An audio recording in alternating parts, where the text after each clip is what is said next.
the radio, building dreams and achieving more, telling it just like it is. Most of all, keeping it real. Are you ready for real talk? Changing lives and communities.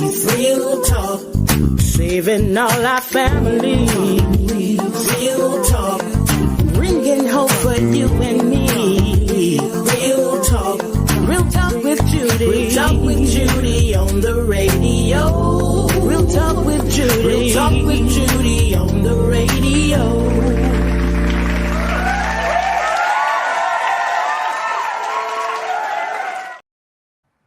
Well, hello there.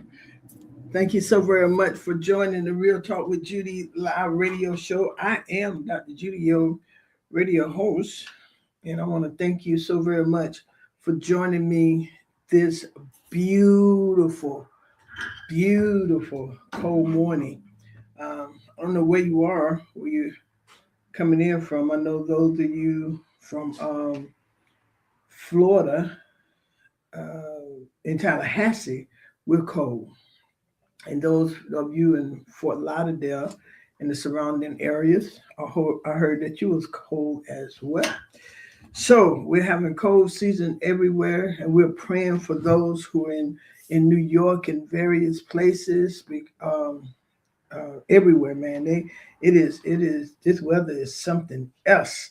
But we thank and praise God for safety here in Tallahassee. So I am Dr. Judy, the host of this amazing, thought-provoking, and impactful live radio show. And I want to thank you all so very much for being here. To all of you via Facebook, the app, radio, thank you so very much for being here. Thank you so very much. I look forward, and I'm excited about this show. I'm excited about this show. So those of you who follow me on Facebook, you know that I have been lighting it, that front page up today, because I really am excited about it. You have people on the front line. So many things are happening, and I am ready to talk to you. So I got about 50 minutes to talk to you, and I am going to do that right here on the Real Talk with Judy live radio show.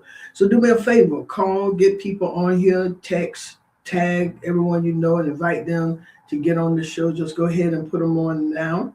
I have a few introductions to do. I want to thank Priscilla for the marketing, helping me get the flyers and stuff out, and to the producer, that is Evangelist Carolyn Waddell, my sister, up there in Louisiana, making things happen. I want to thank her for all that she's doing.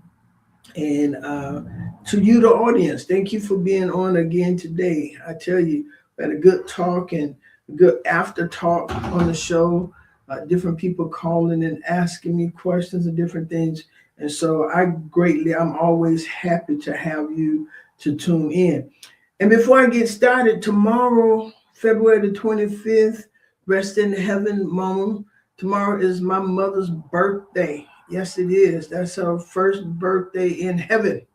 That's her first birthday in heaven. That's her first birthday in heaven. Wonder what kind of party they're gonna have up there. If they have it, we don't really know what they're doing. But tomorrow is her birthday in heaven, and that's what she's gonna celebrate it at. I'm gonna celebrate it here in Tallahassee. I really am. I'm going to celebrate it here, and then I'm going to celebrate it in Scotland, and I'm going to celebrate it in Tampa. I'm just going to celebrate her birthday. God knows I miss her. I would have been in Fort Lauderdale today getting ready to celebrate her tomorrow. And last year, she wanted ice cream cone and stuff. So that's what we did last year. She ate 2 scoops of ice cream. And so I might eat a scoop tonight or tomorrow in celebration of her. I'm just so thankful that God gave us 86 years of her here on earth. And it was a great 86 years. My mom enjoyed her life, and we enjoy her life. So tomorrow's her birthday. You'll see it on Facebook from all of us, those who listen and those who follow us. You'll see it. If you don't follow us, you'll see it. All right. So go ahead, invite them on the show, And y'all already know my mom and my dad are the reason I am who I am. My mom and my dad, I had the greatest parents I could ever ask for. Matter of fact, I used to tell my mom and dad I've never requested or desired to have anybody else as my mom and dad but them. God gave me the right parents. So I thank them because I am the awesome woman I am, the fearless woman that I am, the woman of God that I am because of my mom and dad. And so I will always celebrate them. Dr. Irma Wesley, and my father, Sylvester Wesley Jr. So I want to thank God for them. And I get to freely build a stage and runway for you because of my awesome and amazing husband. I really do. You know what? Let me say this. And I know they are probably listening, but I had a couple to tell me that their marriage have increased since listening to my show for the last 10 years. The guy said they was about to get a divorce.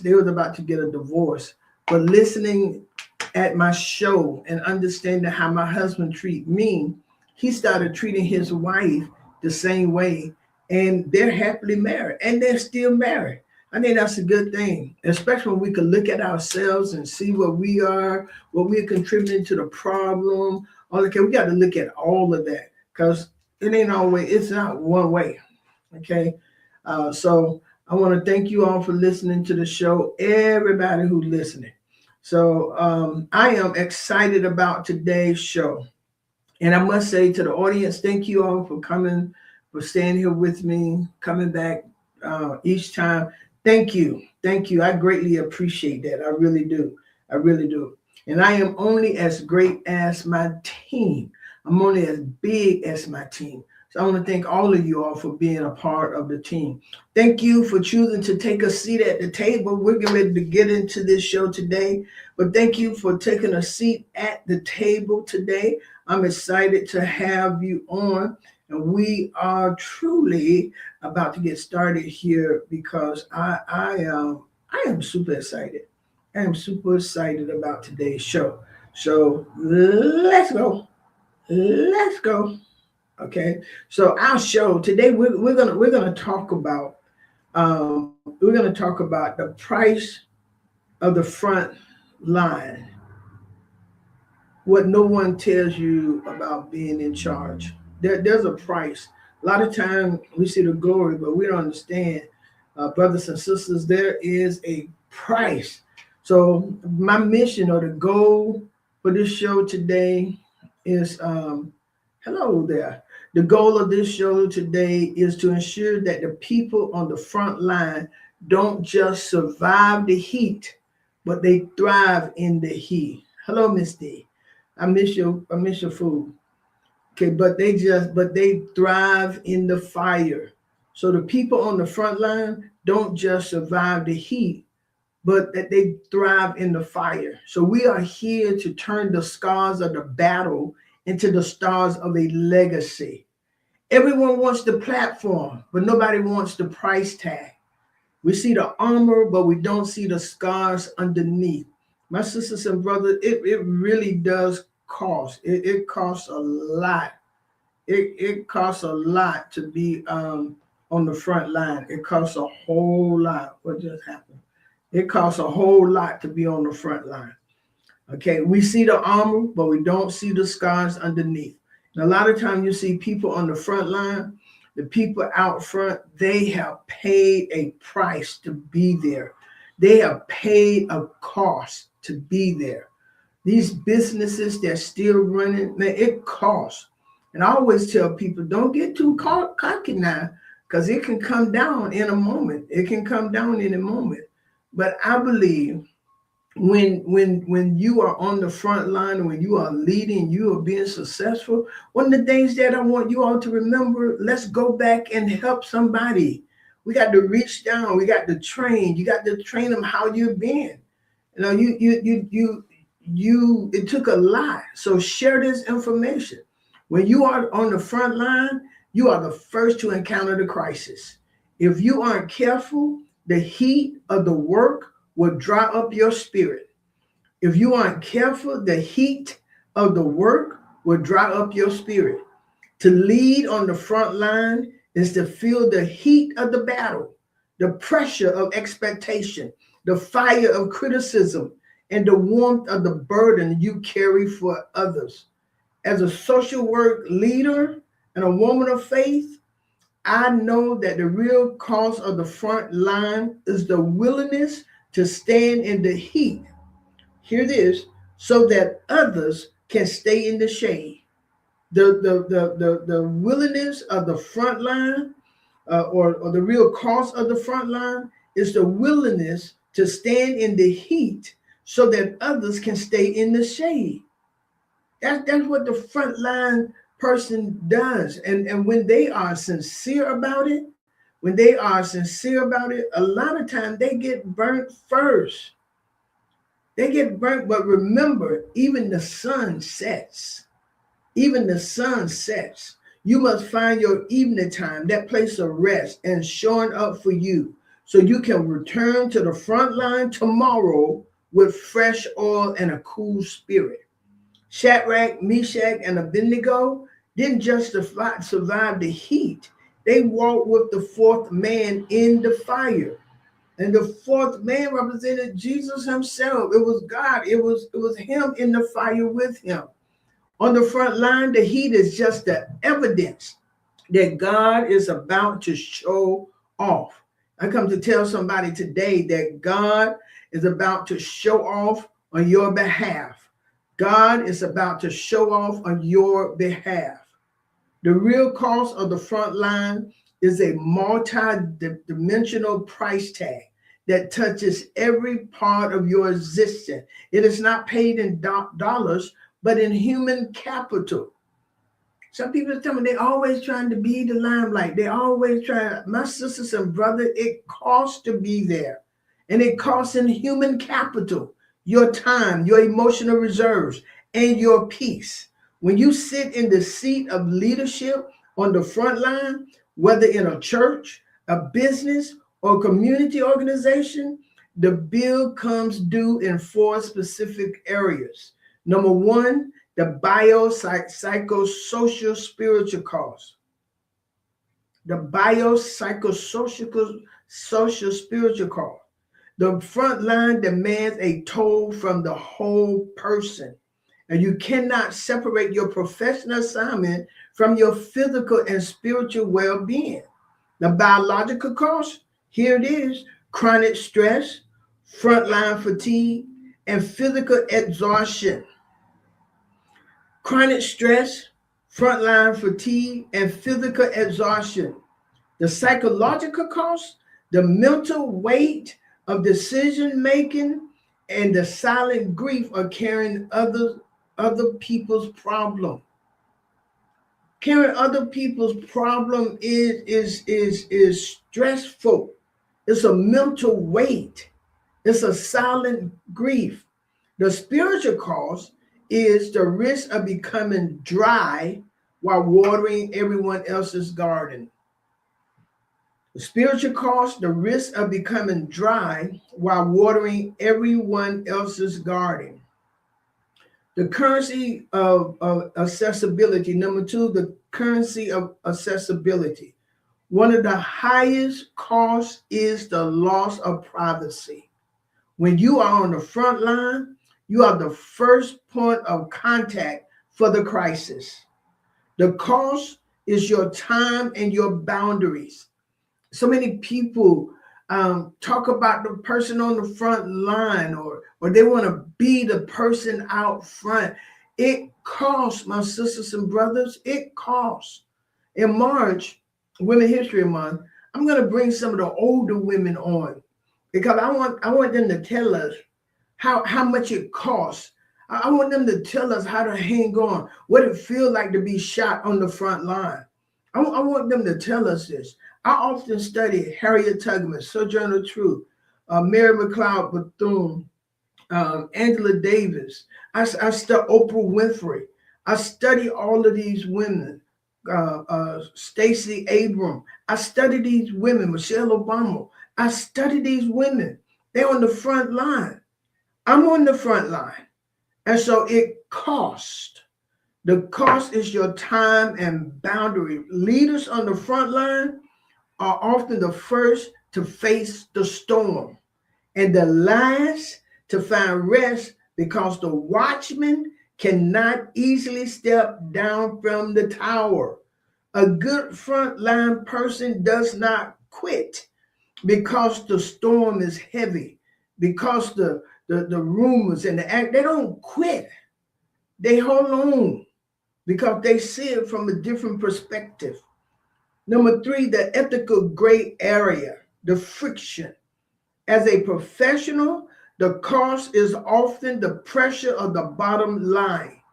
The front line is where you have to choose between what is easy and what is true. What is easy and what is true. That's what's wrong, in my opinion, with our country. The people, instead of choosing what Supervisor Fluker, God bless you. The truth of the matter with our country, you have people who have chosen not to choose what is true, but choose what is easy. So instead of getting in conflict with the man in charge, they have chosen to choose what is easy. Standing on your truth can cost you. Standing on your truth can cost you. It can cost you contracts. It can cost you popularity or temporary wins. However, the cost of compromise is much higher. It costs you your authority. And the fourth area of frontline leadership will cost you is the toll of friendly fire. The front line is physically and emotionally demanding because of relational friction. The real cost is often the sting of being misunderstood by the very people you are protecting. It is the emotional energy spent shielding your team from the fire, only to realize the heat is coming from behind you as much as it is from in front of you. When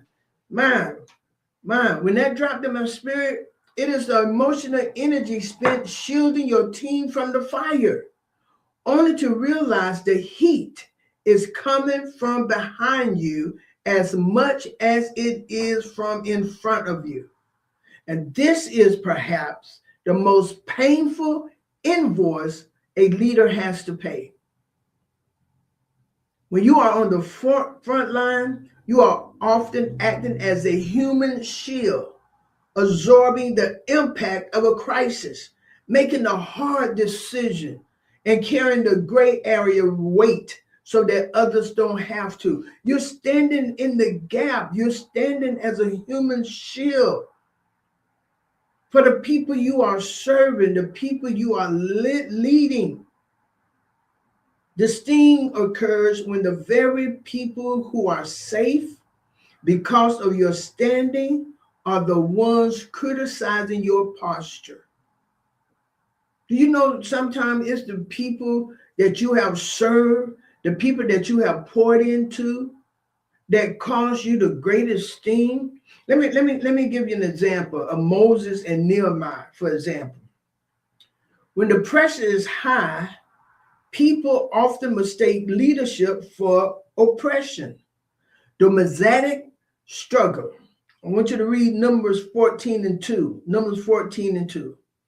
And all the children of Israel murmured against Moses and against Aaron, and the whole congregation said unto them, would God that we had died in the land of Egypt. The real talk, Moses was leading them to a land of milk and honey. But because the heat of the journey was intense, they attacked the one leading them toward the promise. They began to attack Moses. God chose Moses, to lead those children out of it. He chose Moses to take them through the Red Sea. It was God's choosing. Moses didn't volunteer for that. And could I get some of y'all to understand this? Many people are leading and they are great leaders, but it is God choosing that we are God's choice. Yes. We are God's choice. But they begin to attack Moses, the one leading them toward the promise. Moses knew where to go because he was following God. Then there's the Nehemiah focus. Nehemiah 6:23. And I sent messengers unto them saying, I am doing a great work so that I cannot come down. Why should the work cease while I leave it and come down to you? The real talk about that is Nehemiah was rebuilding the walls to protect the people. Yet he had to endure the friendly fire of rumors and distraction. But he refused to let the sting of being misunderstood pull him off the wall. And I want y'all to understand, do not allow the friendly fires of rumors and distractions to pull you off the wall. Don't let being misunderstood pull you off the wall. A leader's job is to see the harvest while everyone else is complaining about the rain. That's the leader job, to see the harvest while everyone else is complaining about the rain. The sting of being misunderstood is simply the price of seeing what others cannot see. When you're on the front line, you can see things that others cannot see. I just thought about this. A pilot can see what we can't see. We're in the back. He's in the front. But he or she, they're driving us in the front. And sometimes we hit turbulence. Sometimes the plane go up, the plane go down. But those pilots have been trained how to navigate through the storm, how to take the plane higher and lower. They have, and then they know how to do that. Those of us in the cockpit flying back there, only thing we know, we feel jerk, we feel turbulence, right? But they got this. But the front, understand this, the front line is the only place where you can be shot in the back. Hear this, supervisor. The front line is the only place where you can be shot in the back by the people you are shielding with your chest.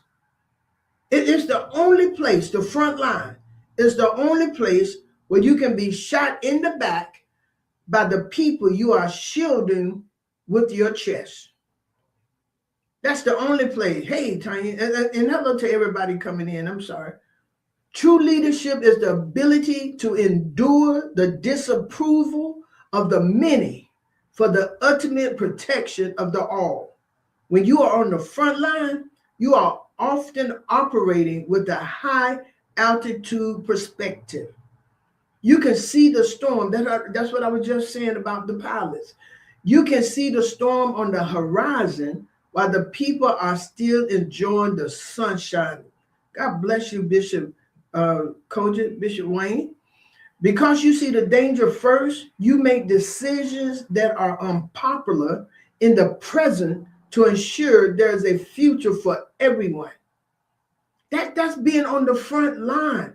They can't see that you see something, and the only thing you're really doing is protecting them. But the very people that you are protecting is shooting you in the back. Only on the front line. Only on the front line can you be shot. It's the only place where you can be shot in the back by the people you are shielding with your chest. Only on the front line. Only on the front line. So listeners, If you are currently facing the heat of disapproval, ask yourself, am I protecting their feelings or am I protecting their future? Am I on this front line to protect their feelings or am I protecting their future? True leadership isn't a popularity contest. It's a protection detail. And you might be the most misunderstood person in the room today, but you will be the most appreciated person in the history books. Now, to hear me what I'm telling you.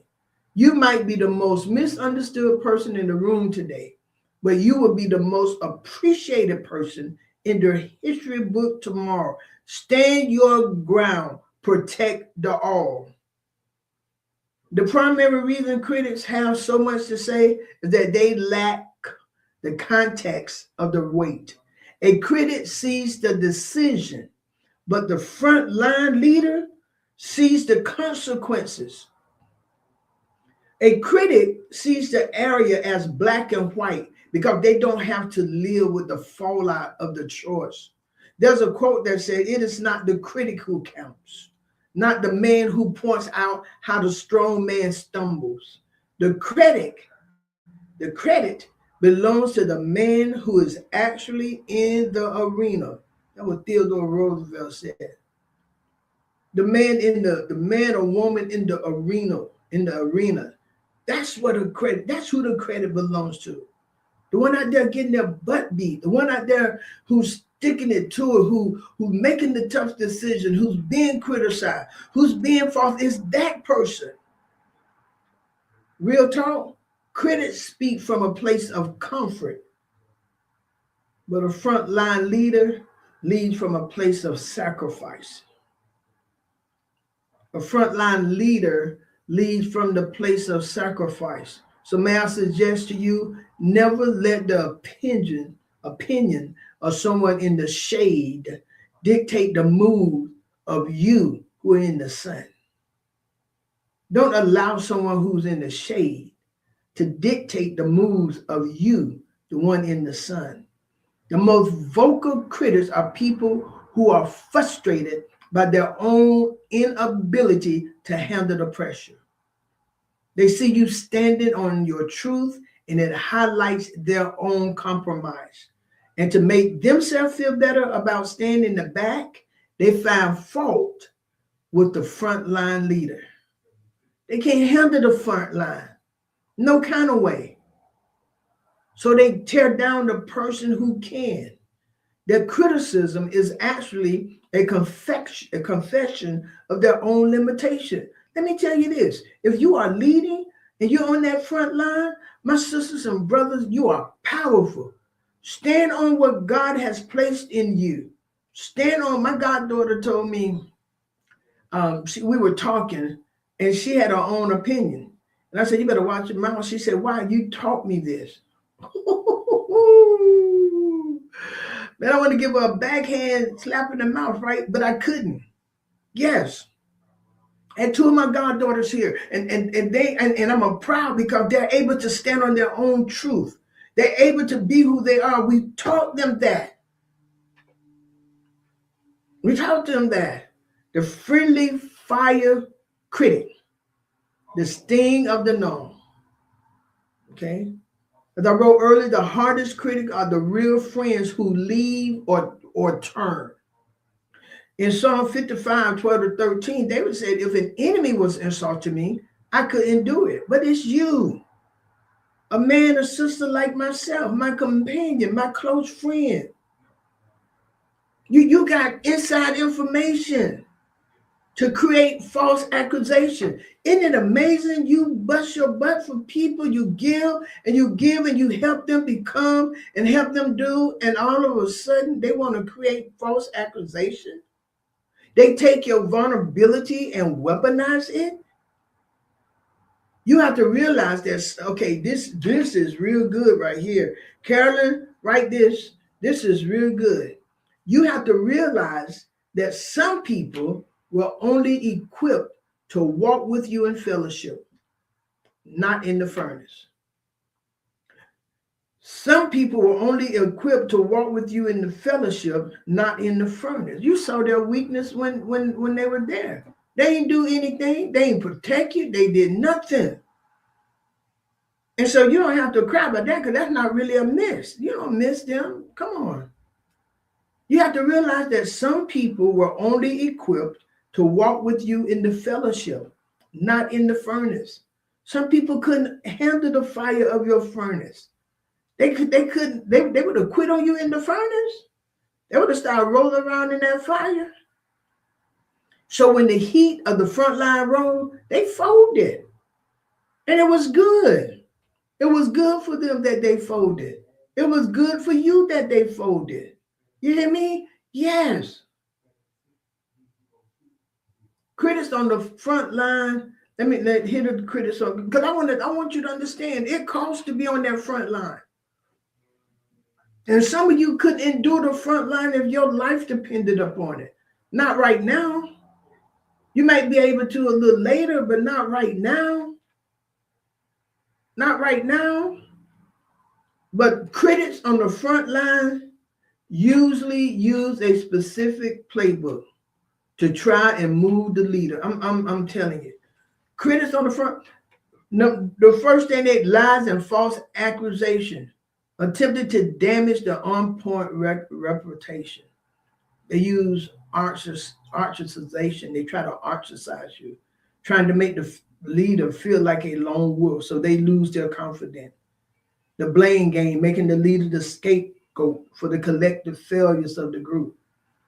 You got to understand that. You got people who would do that. And I'm gonna give you a filter to help you with the critics, because you got to understand that front line costs. That front line, it's easy to run instead of stand. That's easy. It's easy to run. Filter the source. Filter the source, not just the message. So before you let a critic hit your heart, ask, is this person on the front line? If they aren't carrying a shield for someone else, they don't have the right to tell you how to carry yours. Some people don't know how to do that. Some people don't know how to handle no front line anything. They ain't never been on the front line. They never been on the front line. And you don't want everybody on the front line with you. God told Gideon, you got too many. All them people don't belong with you. You got 30,000, they ain't with you. You better find out who really with you. Because when you go to battle, you want the real people with you. Want people with you who will fight with you. People with guns. You want people who really believe in you. Okay, that's who you want on that front line. The Nehemiah response was silent, and it was powerful. They want a critic want a dialogue because it pulled you off your wall. Your best response to life is continue excellence. Nehemiah said, I'm doing a great work and I cannot come down. Don't explain your truth to people who are committed to misunderstanding you. There are some people, I don't care what you say, they're still not going to understand. They're not going to understand. You got some people who are going to think they're right no matter what. And you got some people who are going to agree with them, even people who was even people who was in your thing. I'm telling you, I know my close circles. No one in my close circle have left. Not one person. No one in my close circle has ever left. Even if they ain't in Tallahassee, they ain't left.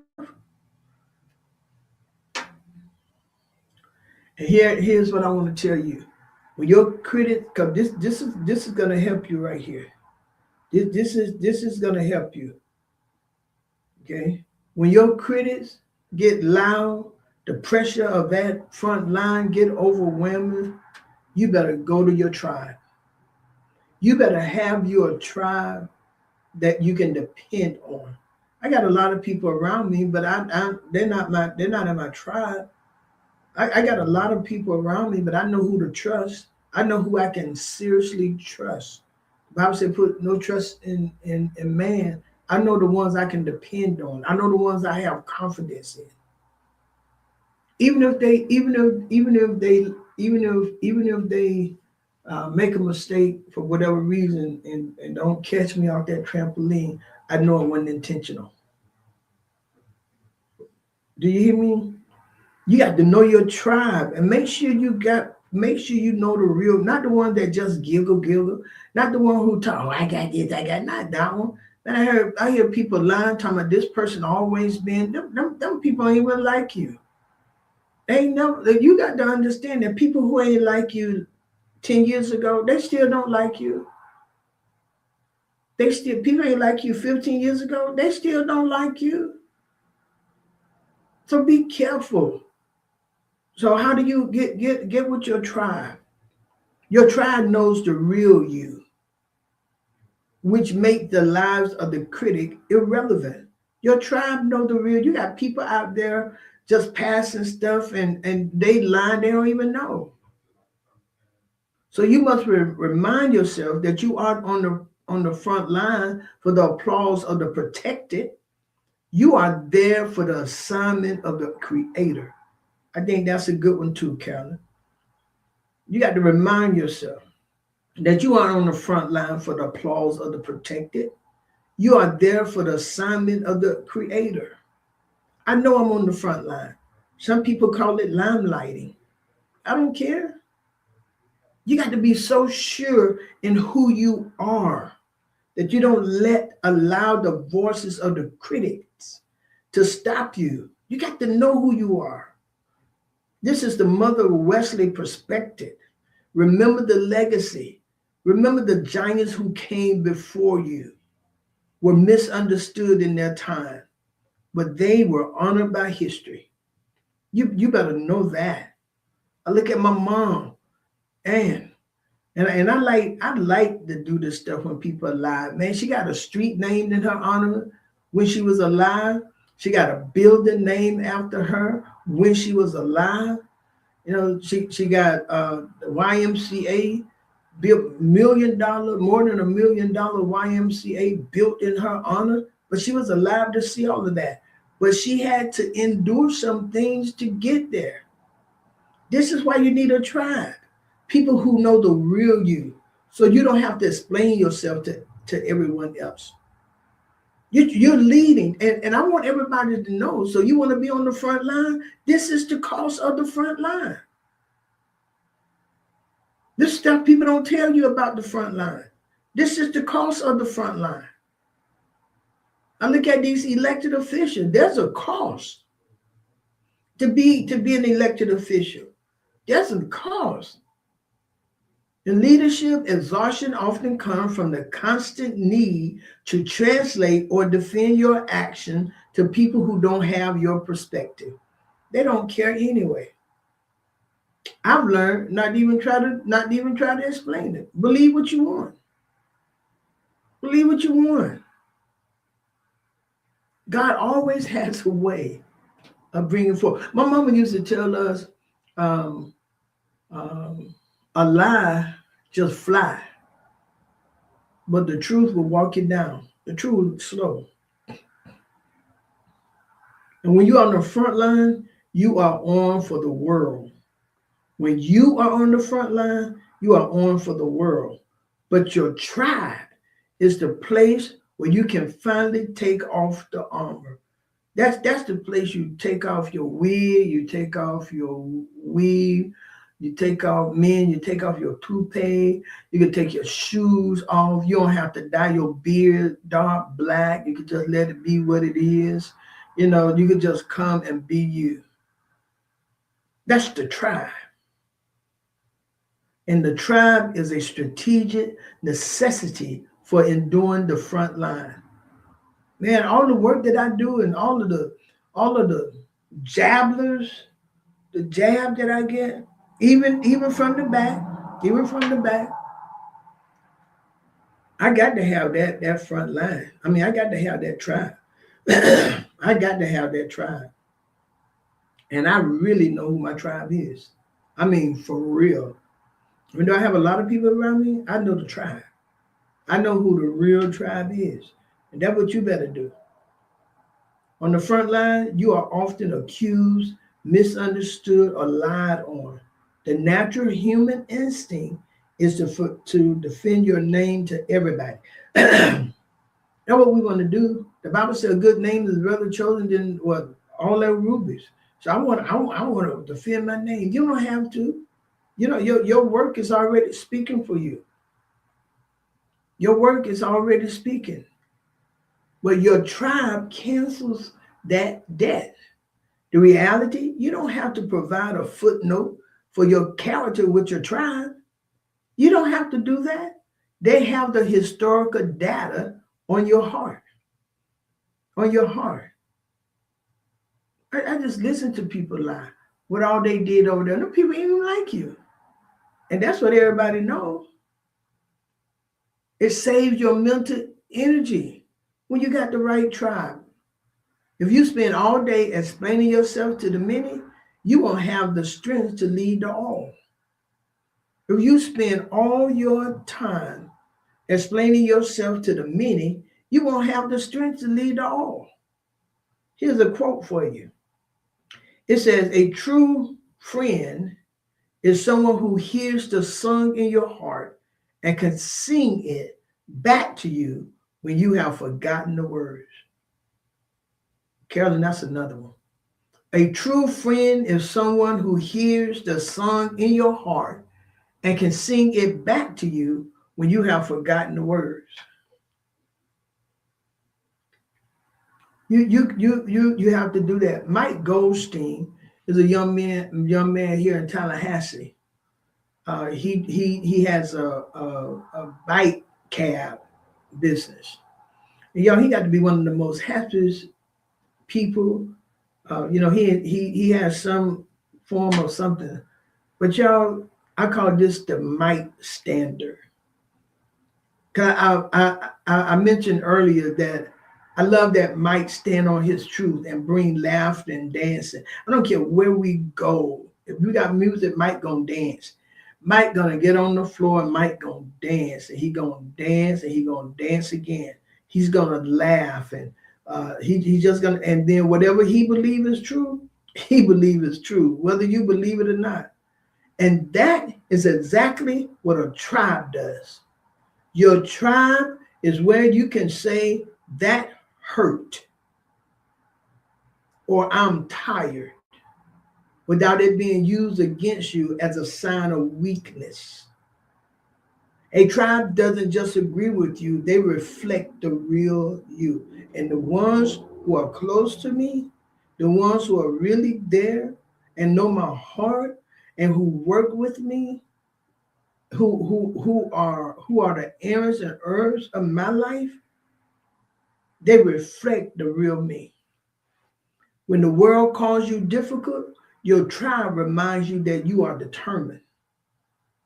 When the world said you are too much, your tribe reminds you that you are on point. Proverbs 27:17 said, iron sharpening iron, so a man sharpening the countenance of his friend. The psychosocial, spiritual safe house is your tribe. The front line is a high pressure environment. This is what people don't tell you about the front line. Y'all, it's more than getting hand claps. It's more than that. It's more than getting the key to the city. It's more than that. Man, I got the key to the city and I didn't know so many people was, I'm like, well, what the heck wrong with that? Well, why they didn't get it? They should have got it before Judah. You don't even know me. I've been doing this work, what I'm doing right now today in Tallahassee since I was 19. I am 67 years old. You go figure. 19, I'm 67. You go figure. Understand what I'm saying? Your tribe prays for you when you are too busy praying for the world. That's what your tribe do. And my tribe call and reflect on that.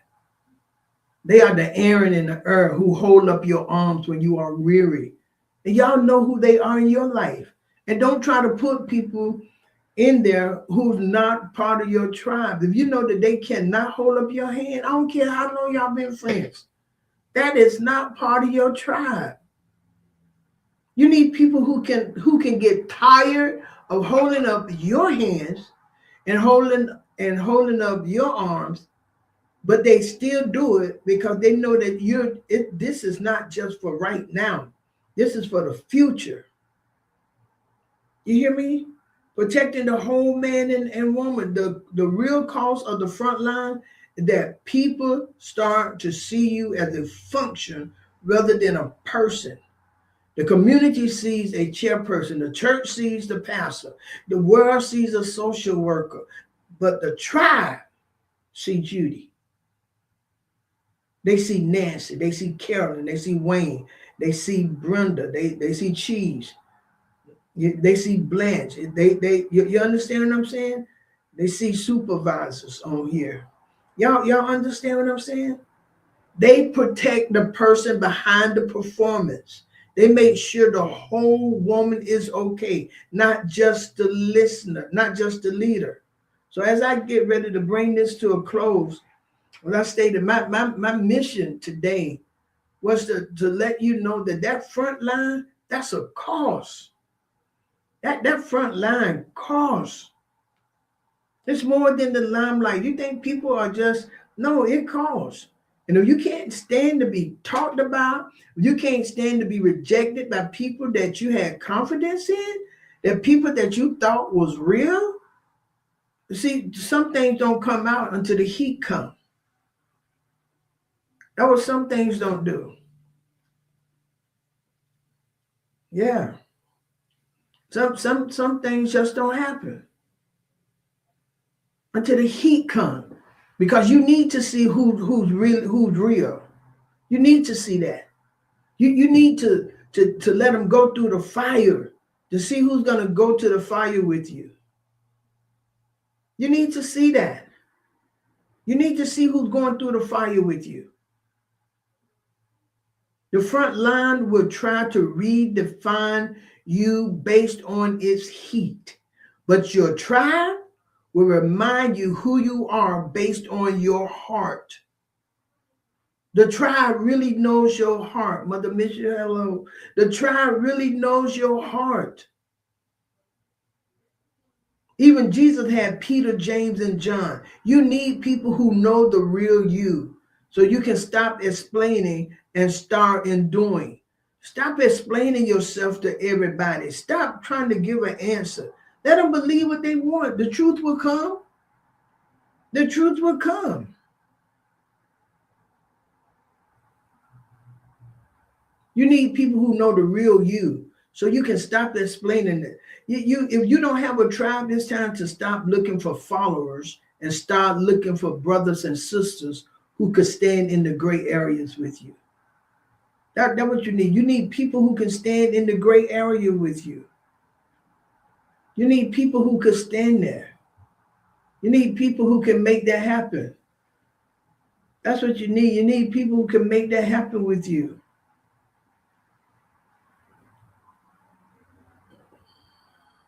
You can't leave a legacy without paying the price. People crying, oh, they left. I haven't cried because anyone left.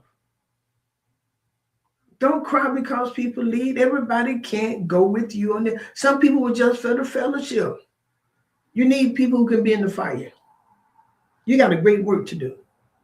You have a great work to do. And for those of you thinking about the front line, I want to give to you that it costs to be out there. And if you go on that front line, you don't have time to quit. You don't have time to throw in the towel.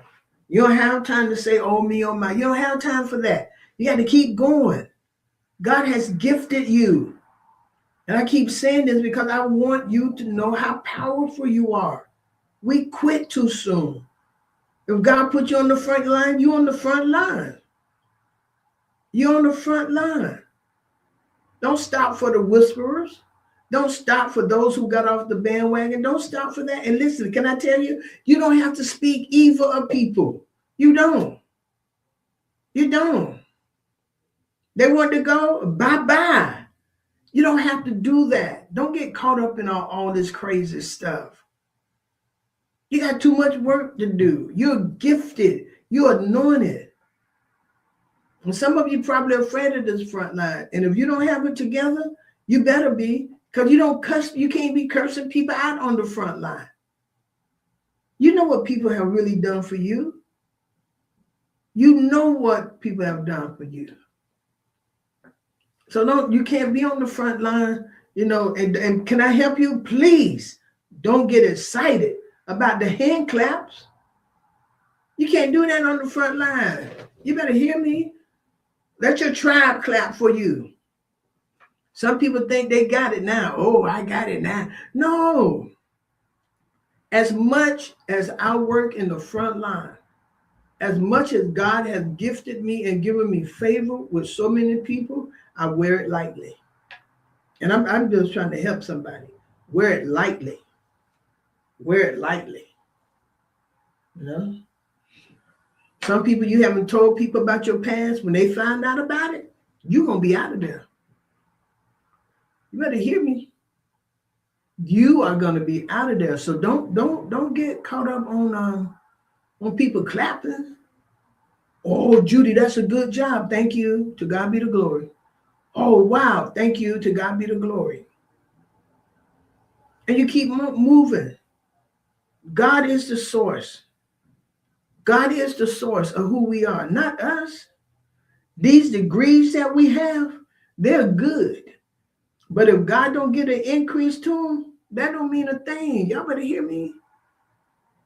You might and God he allowed COVID to come and show us. He allowed our president up there to show y'all. Man, we in control. They can come and take everything you have right now. A fire can come and that'll be it. Death can come, that'll be it. So no, don't get caught up on all this stuff and don't think of yourself more highly than you are. This front line costs y'all. People don't want to tell you about all this that you endure on the front line. It's hard out here on this front line. And I like to do real talk. I do. I like to talk real to people. Ain't no need of me trying to fool you. My children at my daycare, at my child development center, the 2 and 3 year-olds, I don't play with them. I try to give them truth. Do not stand up there. The reason why I don't want you to stand up there, because you can hurt yourself. Do not keep running. You can hurt yourself. Stop running. Walk. Slow down. Don't run. Do not put that in your mouth. And I have to say it over and over. And guess what they do still? Same thing they do at home with their parent. They keep running. They keep running. Keep trying to jump off stuff. But as a frontline leader, you keep teaching the message. You keep teaching the message. That's the price of the front line, y'all. It costs. It costs. It costs. Again, as I stated before, tomorrow is my mama's birthday. Tomorrow's my mom's birthday. And she's not here in the flesh, but I'm going to eat some cake on her behalf. I might eat 2 double scoop of ice cream on her behalf, because that's what she like. And anything else my sister Tanya tell me that my mama like, I'm going to eat it tomorrow. I am, because tomorrow's her birthday. Well, if y'all would join me tonight for our Bible study. We are back in the sanctuary, but I think that we've been going live, but we're back in the sanctuary on Tuesday nights for our Bible study. And my son, Antonio Witherspoon, Elder Witherspoon, will be teaching our prayer points, and I will be doing Bible study. So I will be teaching Bible study tonight, and it's gonna be good. It's gonna be good. I think it's gonna be faith and the belief in God is why I keep building. Yeah, remember that, Carolyn. I believe that's what the subject gonna be. And then I want to invite you back for Sunday morning service. Our Sunday school starts we're back in the church on Sunday mornings at 9:30. And Dr. Therese, Marcella Therese, is the leader of our Sunday school. And it is going to be absolutely fantastic. And then our Sunday morning worship is at 11 a.m. So I want you to be our guest, if you would. And so I want you to come. So as I sign off, before I go, I want to look into the spirit of every person listening.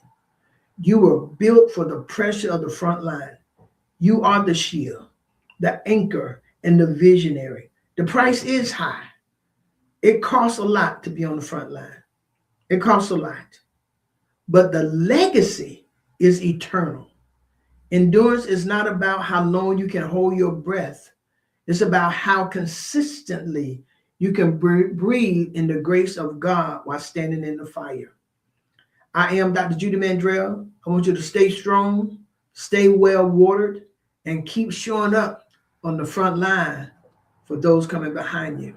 That's real talk. Real talk with Judy. Real talk with Judy on the radio. Real talk with Judy. Real talk with Judy on the radio.